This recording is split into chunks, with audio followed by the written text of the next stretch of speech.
Today, we're diving into the chilling stories of 7 girlfriends whose obsessions turned deadly. These aren't just tales of heartbreak. They're about manipulation, jealousy, and crossing every imaginable line.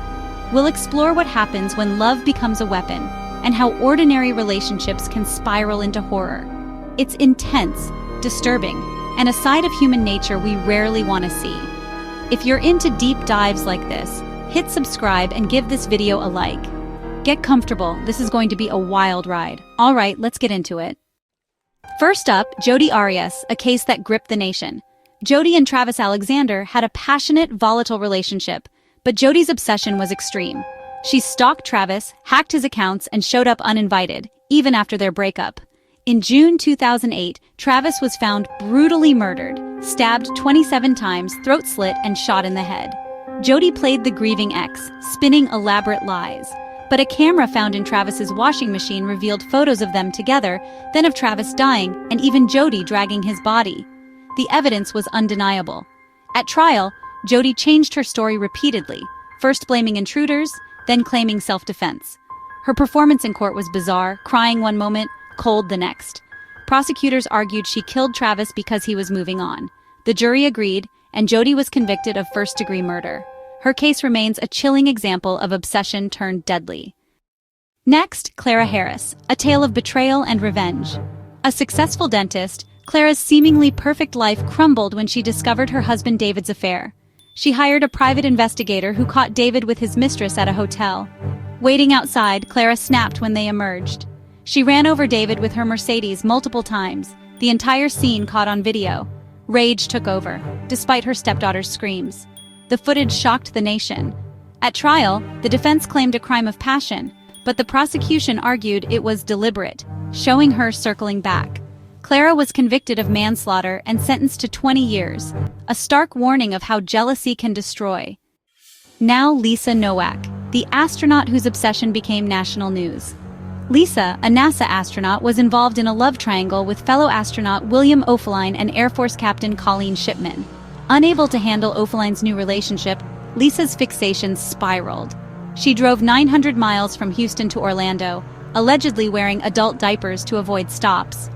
Disguised in a wig and trench coat, she confronted Colleen at the airport, pepper spraying her through a car window. Police found a mallet, knife, BB gun, and gloves in Lisa's car. She was prepared for much worse. Lisa was arrested and fired from NASA. She pleaded guilty to lesser charges, but her career was over. The diaper astronaut story became infamous. Lisa's fall from grace showed how even the most accomplished can be undone by obsession. Her actions shocked the world and ended her legacy in disgrace. It's a reminder that no one is immune to the darkness of jealousy. Sometimes the most brilliant minds can unravel in the most unexpected ways. Amy Bishop, a professor whose rage turned deadly. Amy, a neurobiology professor, was denied tenure at the University of Alabama. The rejection pushed her over the edge. In February 2010, she attended a faculty meeting, then calmly pulled out a handgun and opened fire.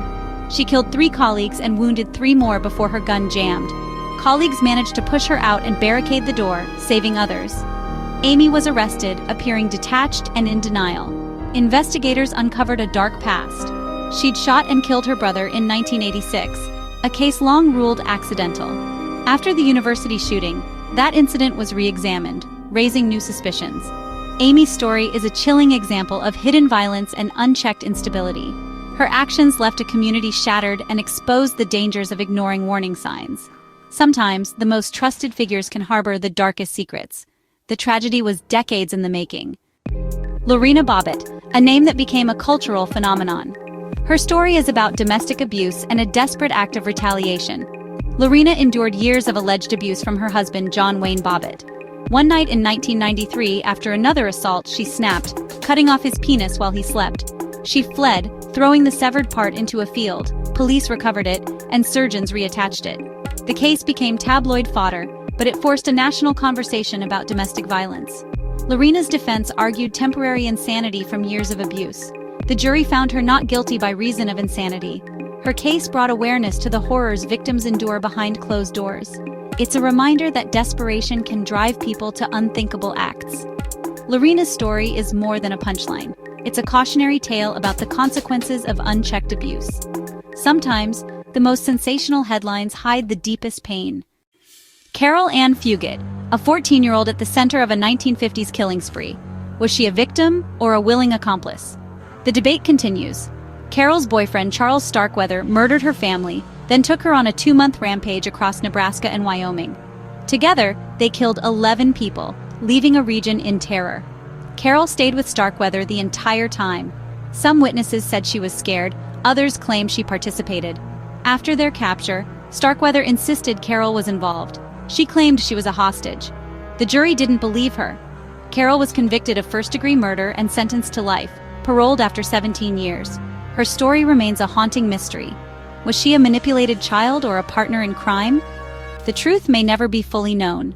Carol's case is a chilling reminder of how quickly innocence can be lost. The line between victim and perpetrator isn't always clear. Her story still fascinates and disturbs decades later. Sometimes evil wears an innocent face. Finally, Catherine Burney, one half of Australia's most notorious killer couple. With her husband David, Catherine abducted and murdered 4 women in Perth in 1986. She wasn't just an accomplice, she was an active, willing participant. Catherine lured victims, making them feel safe before the couple unleashed horror. Their crimes were methodical, brutal, and documented with photos. The spree ended when a teenage victim escaped and led police to their door. Both were sentenced to life in prison. Catherine showed no remorse, becoming a symbol of female complicity in evil. Their case is a terrifying example of how twisted relationships can breed unimaginable violence. Sometimes, the most dangerous partnerships are built on shared depravity. Catherine Burney's legacy is a warning evil can thrive when 2 minds unite in darkness. The Morehouse murders haunt Australia to this day. That's it for today, you guys. These stories are stark reminders of how love, obsession, and violence can intertwine. From Jodi Arias to Catherine Burney, each case shows the chilling extremes of human behavior. They're not just headlines, they're cautionary tales with real victims. If you found this video thought-provoking, hit like and subscribe. Let me know in the comments which story shocked you most, or what cases you want next. Stay safe out there and always watch for red flags.